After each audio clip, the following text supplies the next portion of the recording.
9월 21일 사무엘하 3장 1절로 16절 다윗의 집과 사울의 집입니다.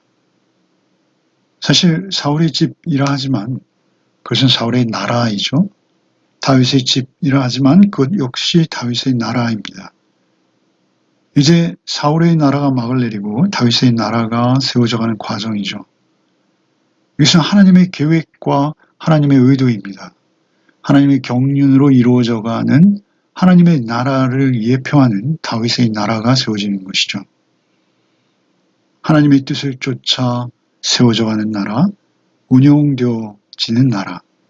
그런가 하면 사울의 집, 사울의 나라는 철저히 사람의 계산과 사람의 뜻으로 세워져 갔던 나라인 것이죠. 특별히 사울이 진멸하라는 아말렉을 진멸하지 못하고 그가 아말렉의 노획물들을 남겨서 제사에 쓰려고 했다라는 그러한 강변을 하죠. 그러나 그것은 변명일 뿐이죠. 철저히 세상적인 모습의 사울입니다. 그런가 하면 다윗은 놀랍게도 아말렉 소년의 정치적 의도가 있는 그러한 거짓말에 반응하지 않죠. 오히려 그를 처단합니다. 그 아말렉은 하나님 나라를 반하는 집단의 대표격입니다. 그 소년의 꾀에 절대 넘어가지 않는 다윗, 그리고 다윗이 지금까지 보여준 모든 행동은 참으로 은혜롭고 자비로우신 하나님의 성품을 닮아 있습니다. 그 사울의 집과 다윗의 집 사이에 전쟁이 오래되었다라고 1절은 시작하고 있죠. 다윗은 점점 강하여 가고 사울의 집은 점점 약하여 가니라. 사울의 집이 점점 강하고 다윗의 집이 오히려 약해야 할 것이나 그러나 하나님의 나라는 그렇지 않다는 것입니다. 하나님의 나라는 하나님께서 세우시기에 그렇다라는 것이죠. 그리고 이제 다윗이 낳은 6 아들을 소개하고 있습니다. 참으로 놀랍고 또 성경이 너무나 정직한 것은 말이죠. 다윗의 잘못, 다윗의 실수들을 적나라하게 기록하고 있다라는 것입니다. 원래 신명기에서 모세가 말하기를 너희들이 이제 필요에 의해서 왕을 세우게 되면 왕은 말을 많이 두지 말고 은금을 많이 가지지 말고 여인을 많이 두지 말라라고 당부하셨죠. 그런데 다윗은 자신의 필요에 의해서 여인들을 많이 둡니다. 사실 다윗이 하나님의 나라를 세워야 할 것인데 그가 세상 나라들이 하는 짓을 그도 역시 따라한다라는 것이죠. 처들을 많이 두고 아들들을 많이 생산하는 것이 강해 보이는 것이죠. 당시 고대 근동의 나라들은 왕들이 말이죠. 처첩을 무수히 거느리고 수많은 아들들을 낳아서 자기의 필요에 따라서 그들을 운용하는 것이 강성함이었습니다. 그러나 하나님의 나라는 그렇지 않죠. 일부 일처여야 합니다. 그러나 그가 이토록 많은 아들들을 낳는 것, 그것이 얼마나 큰 피바람을 불러올 것인지 우리는 잘 알고 있다라는 것이죠. 강간과 살인과 나라를 향한 반역까지 일어나죠. 그 아들들로 인해서 참으로 잔인한 피바람이 불어올 것입니다. 다윗도 인간이라는 것이죠. 다윗도 역시 그수랑 달메의 아들, 그 딸을 데려와서 외교적으로 안정을 취하려 했고요. 국내에 자기가 필요로 하는 많은 인사들의 딸들과 정략적인 결혼을 하고 있다라는 것이죠. 그들의 이름은 우리가 익히 잘 알고 있고 그들이 어떠한 일들을 벌이게 되는지 우리는 너무나 잘 알고 있습니다. 그러나 성경은 이러한 다윗의 실수를 감추지 않습니다. 그 6 아들을 소개하고 이들은 다윗이 헤브론에서 낳은 자들이더라. 이미 헤브론에서 아직 예루살렘에 오지도 않았지만 그는 이토록 6 아들, 기록되지 않은 아들들도 있을 것이죠. 부인 하나에 아들 하나씩을 소개하고 있을 뿐입니다. 그렇게 다윗이 실수하고 있다라는 것이죠. 그를 통해서 그러나 하나님께서는 잘못된 것은 잘못된 것으로 드러내십니다. 결국. 그러면서도 다윗을 끝까지 붙들고 가시면서 오래 참으시고 은혜와 자비와 긍휼로 하나님의 나라를 세워가시는 하나님의 모습을 우리는 뵙게 되는 것이죠. 이제 그 나라가 서가는 과정에서 아브넬이라는 자와 사울의 아들 이스보셋의 갈등을 기록하고 있습니다. 6절부터 11절을 읽겠습니다. 사울의 집과 다윗의 집 사이에 전쟁이 있는 동안에 아브넬이 사울의 집에서 점점 권세를 잡으니라.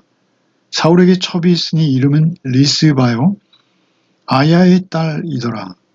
이스보셋이 아브넬에게 이르되 내가 어찌하여 내 아버지의 첩과 통관하였느냐 하니 아브넬이 이스보셋의 말을 매우 분하게 여겨 이르되 내가 유다의 계머리냐 내가 오늘 당신의 아버지 사울의 집과 그의 형제와 그의 친구에게 은혜를 베풀어 당신을 다윗의 손에 내어주지 아니하였거늘 당신은 오늘 이 여인에 관해 허물을 내게 돌리는도다. 여호와께서 다윗에게 맹세하신 대로 내가 이루게 하지 아니하면 하나님이 아브넬에게 벌 위에 벌을 내리심이 마땅하니라. 그 맹세는 곧 이 나라를 사울의 집에서 다윗에게 옮겨서 그의 왕위를 단에서 브엘세바까지 이스라엘과 유다에 세우리라 하신 것이니라. 하매 이스보셋이 아브넬을 두려워하여 감히 한마디도 대답하지 못하니라. 사울의 집과 다윗의 집 사이에 전쟁이 있는 동안 아브넬이 사울의 집에서 점점 권세를 잡았다. 이렇게 기록하고 있죠. 사울의 집에서 이스보셋이라는 아들을 데리고 아브넬이 북쪽으로 가서 나라를 세우는 것이죠. 아브넬은 참으로 능력자였습니다. 군사적으로도 강력했고요. 그가 국방, 외교, 안보, 사람들을 부리고 세워서 권력을 집중시키는 그러한 개인적인 능력은 굉장히 탁월했던 것으로 보입니다. 그래서 6절에 아브넬이 사울의 집에서 점점 권세를 잡으니라.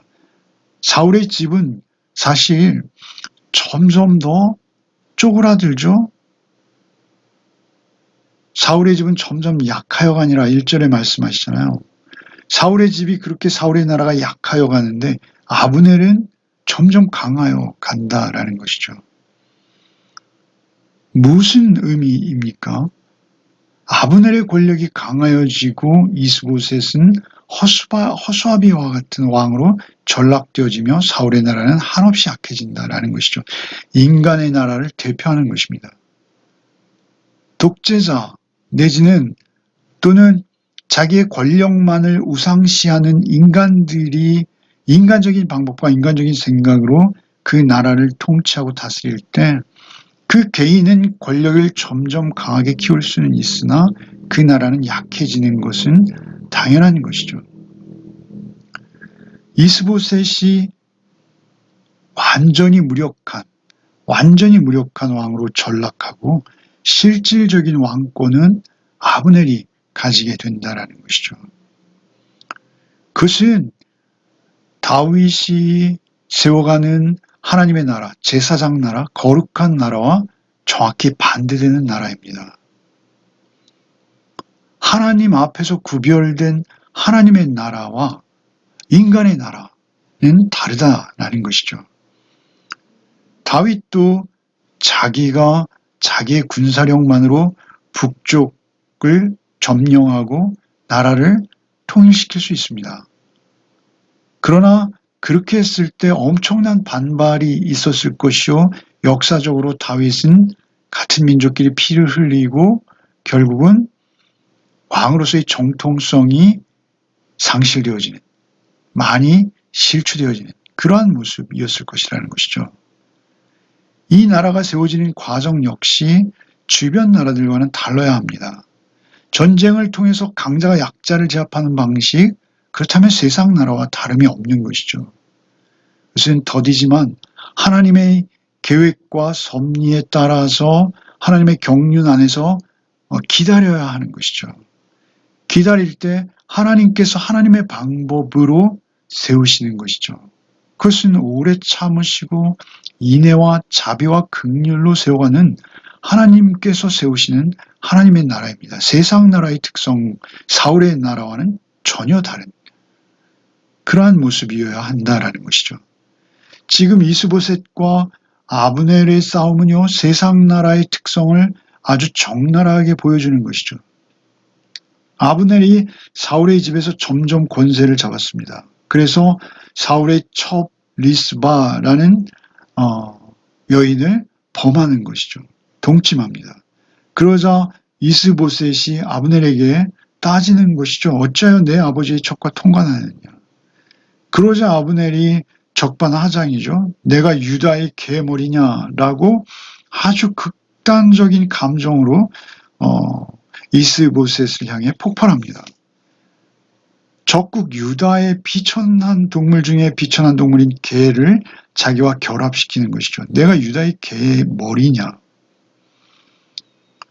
개는 특별히 성적으로 난잡한 것을 상징하는 동물이죠. 더구나 짐승의 머리는 신체 중에서도 가장 처치 곤란한 부분입니다. 몸은 고기로서 또 어떤 가치가 있는데요. 내가 유다의 개 머리냐. 내가 오늘 당신과 당신의 아버지 사울의 집과 그 형제 그의 친구의 은혜를 베풀어서 나라를 세우고 당신을 왕 삼았는데 내가 다윗에게 당신들을 넘겨줄 수 있었는데 내가 그렇게 하지 않았음에도 불구하고 이런 작은 허물로 나를 탓하느냐.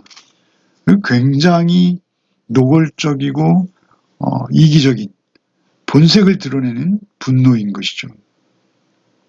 이스보셋이 그만큼 무능한 것입니다.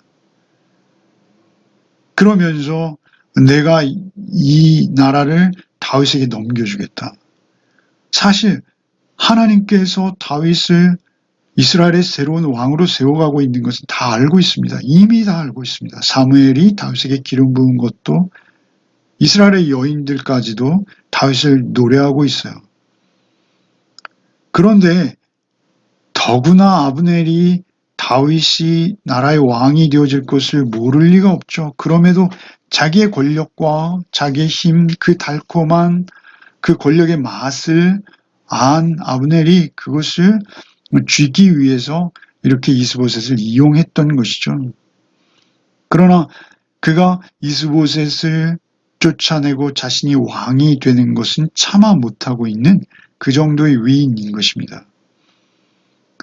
아브넬 위에 벌을 하나님이 내가 이 나라를 다윗에게 넘겨주지 않으면 하나님이 내 위에 벌 위에 벌을 내리시기 원한다. 이것은 자기가 자기를 스스로 하나님 앞에 저주함으로써 자기 말을 보증하는 일종의 저주 맹세죠.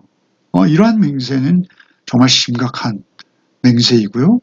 반드시 지키겠다라는 것이죠. 단에서 브엘세바라는 것은 이스라엘 전체 북쪽 끝에서부터 남쪽 끝까지 이거 다 다윗의 손에 주겠다라고 선언해버리는 것이죠. 이것은 왕 앞에서 할 수 없는 반역입니다. 반역죄죠. 현장에서 처단해도 아무도 문제가 되지 않습니다. 그러나 11절에 보면 이스보셋이 아브넬을 두려워하여 감히 한마디도 대답하지 못했다라고 하죠. 아무 조치도 못하는 것이죠. 아브넬은 권력의 허수아비로 이스보셋을 세우고 있을 뿐입니다. 이러한 상태에서 아브넬이 다윗과 협상을 벌이고 있습니다. 12절부터 읽겠습니다. 아브넬이 자기를 대신하여 전령들을 다윗에게 보내어 이르되 이 땅이 누구의 것이니까 또 이르되 당신은 나와 더불어 언약을 맺사이다. 내 손이 당신을 도와 온 이스라엘이 당신에게 돌아가게 하리이다 하니 다윗이 이르되 좋다. 내가 너와 언약을 맺거니와 내가 내게 한 가지 일을 요구하노니 나를 보러 올 때 우선 사울의 딸 미갈을 데리고 오라. 그리하지 아니하면 내 얼굴을 보지 못하리라 하고 다윗이 사울의 아들 이스보셋에게 전령들을 보내 이르되 내 처 미갈을 내게로 돌리라. 그는 내가 전에 블레셋 사람의 포피 100개로 나와 정원한 자니라 하니 이스보셋이 사람을 보내 그의 남편 라이스의 아들 발디엘에게서 그를 빼앗아 오매 그의 남편이 그와 함께 오되 울며 바울임까지 따라왔더니 아브넬이 그에게 돌아가라 하매 돌아가니라. 아브넬이 그 저주의 맹세를 하며 다윗에게 나라를 넘기겠다 했던 것을 실행에 옮깁니다.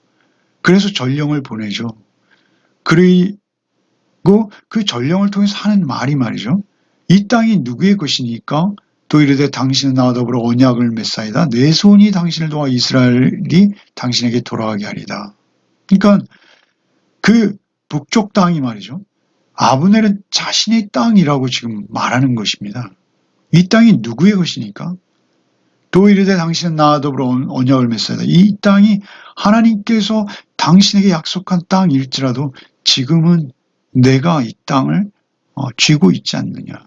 내 손이 당신을 도와 온 이스라엘이 당신에게 돌아가리라. 그러니까 내 손에 있는 이 땅 당신에게 주겠다. 라고 말하는 것이죠. 이것은 자신의 공로를 인정해주고 마치 그 나라의 2인자로 인정해달라라는 식의 요구인 것입니다. 정치적인 계산과 협상이죠. 야합입니다. 그런데 다윗이 이것을 아주 좋게 여깁니다. 13절에 좋다입니다. 좋다. 그렇게 하겠다? 내가 너와 언약을 맺거니와 내가 내게 한 가지 일을 요구하니 나를 보러 올 때 사울의 딸 미가를 데려오라 라고 말하는 것이죠. 이것도 역시 정치적인 것입니다. 아브넬이 사울의 첩을 범한 것, 그것 정치적인 것입니다. 그것은 아브넬이 자신의 권력을 과시하고 자랑하며 더 확고히 하기 위해서 사울의 첩을 차지하는 것이죠. 여인이 없어서가 아닙니다. 그가 사랑 때문에 리스바라는 사울의 첩을 손에 넣은 것이 아니라는 것이죠. 그런데 놀랍게도 다윗 역시 이상한 모습을 보이고 있습니다. 미가를 데려오라는 것입니다. 그러자 다윗이 사울의 아들 이스보셋에게 전령을 보냅니다. 이제 아브넬과 이야기한 것과 달리 이스보셋에게 정통으로 나라 대 나라로서 요구를 하는 것이고 외교적인 요구를 하는 것입니다. 이스보셋은 당연히 미가를 보내지 않죠. 적국 아닙니까? 그런데 아마도 아브넬이 그 철을 보내라 라고 그렇게 했겠죠. 그리고 외교력 자체도 사실은 아브넬에게 있지 이스보셋에게 있지 않은 것이죠. 포피 100개로 나와 정원한 자다라고 명분을 세우는 것이죠. 사울이 블레셋의 포피 100개를 요구했을 때 다윗이 200개를 갖다 줬죠. 물론 그런 식으로 하면 명분은 다윗에게 있습니다. 그러나 이미 10여 년간 재혼을 해서 새로운 남편과 살고 있는 미가를 데려오는 이유는 무엇입니까? 자기가 왕으로서의 정통성을 확보하는 데 미갈이 도움이 된다라는 것이죠. 어떤 주석가는 미갈이 다윗의 생명을 살렸기에 진실로 사랑해서 데려왔다라고 말합니다. 그러나 그 데려온 이후에 다윗의 태도를 보면 절대 사랑 때문만은 아닌 것이죠. 더군다나 10여 년 재혼 생활을 한 그녀에게 정말 사람을 보내어서 자신의 사랑을 호소하고 고백하고 그런 절차가 없지 않습니까? 마치 무슨 물건처럼 요구하는 것이죠. 포피 100개로 샀으니 내 것 아니냐라는 것이죠. 그러자 15절에 이스보셋이 사람을 보냅니다. 그의 남편 라이스 아들 발디엘에게서 그를 뺏어오는 것이죠. 그의 남편이 울며 바울임까지 따라옵니다. 이건 정말 비극이죠. 이것은 정말 잔인한 일이죠. 그러나 사실 발디엘도 문제가 있는 인물이죠. 사울이 다윗에게서 미갈을 강제로 빼앗아서 발디엘에게 줬습니다. 그때 미갈을 존중했어야 합니다. 그리고 미갈과 그렇게 정분을 쌓고 깊은 부부의 관계로 들어간 것, 발디엘도 정상은 아니죠. 미갈에게 어떻게 발디엘이 되어 있는지 모르나 미갈은 발디엘과 아주 긴밀한 부부의 연을 쌓은 것으로 보입니다. 그렇지 않으면 울며 바울인까지 따라올 수 없는 것이죠. 그러자 아브넬이 그에게 돌아가라 매정하게 한마디에 아무 소리 못하고 발디엘은 돌아가는 이런 비참한 일이 어떻게 가능합니까? 이러한 일들이 있다라는 것입니다. 다윗의 잘못도 있는 것입니다. 아브넬이 잘못한 똑같은 종류의 잘못을 다윗도 범하고 있다라는 것이죠. 이러한 다윗의 사랑법, 이것이 밧세바의 일을 전조하는 거 아닙니까? 자신의 충신 우리의 아내 밧세바를 빼앗는 다윗의 모습이 여기에서 얼핏 지나가는 건 아닙니까? 세상 가운데서 하나님의 나라를 세워가시는 하나님의 모습, 다윗에게 힘으로 쟁취하지 않게 하시고 기다리게 하시고 7년 정도를 헤브론에서 다윗이 통치하면서 국민들의 백성들의 여론을 잘 만져서 그들을 설득하고 기다리고 그들을 이해해주고 그들을 매만지면서 하는 이 모든 과정이 참으로 아름답습니다. 하나님의 과정입니다. 하나님께서 이 통일 왕국을 이루어 가신다라고 볼 수 있습니다. 그럼에도 불구하고 다윗은 때로는 하나님께 정말 잘 묻죠.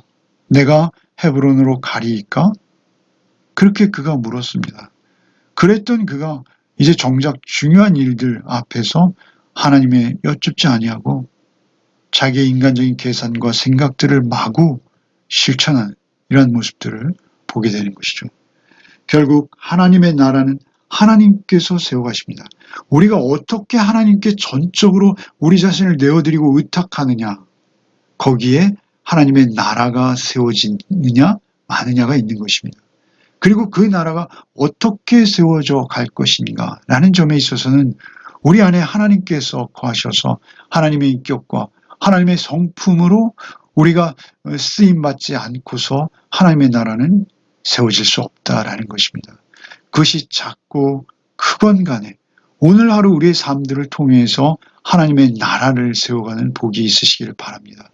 작은 선택과 작은 판단에도 하나님의 뜻과 하나님의 인격과 하나님의 성품 앞에 여쭙고 하나님의 뜻을 물어서 하나님의 방법으로 하나님의 인격과 성품으로 말씀을 쫓아 살아내는 하루의 삶이 되시기를 바랍니다. 기도하겠습니다. 주님 감사합니다. 우리를 주의 음성 듣게 하시고 주님과 동행케 하시니 얼마나 감사한지요. 늘 주님께 여쭙고 묻고 주님의 뜻을 쫓아 오늘 하루도 결정하고 선택하고 판단하며 하나님 앞에서 우리의 삶을 살아내도록 도와주옵소서. 조급하지 않도록 믿음으로 참고 기다리며 하나님의 방법대로 우리의 삶을 이루어가는 그런 복된 하루가 되게 하여 주옵소서. 우리의 뜻과 의지가 아닌 성령의 음성 듣기를 원하오니 오늘도 오직 말씀 안에서 모든 저들의 잘못을 타산지석 삼아 오늘도 온전히 주님의 기쁨이 되는 한날이 되게 하여 주옵소서. 예수 그리스도 이름 받들어 기도하옵나이다. 아멘.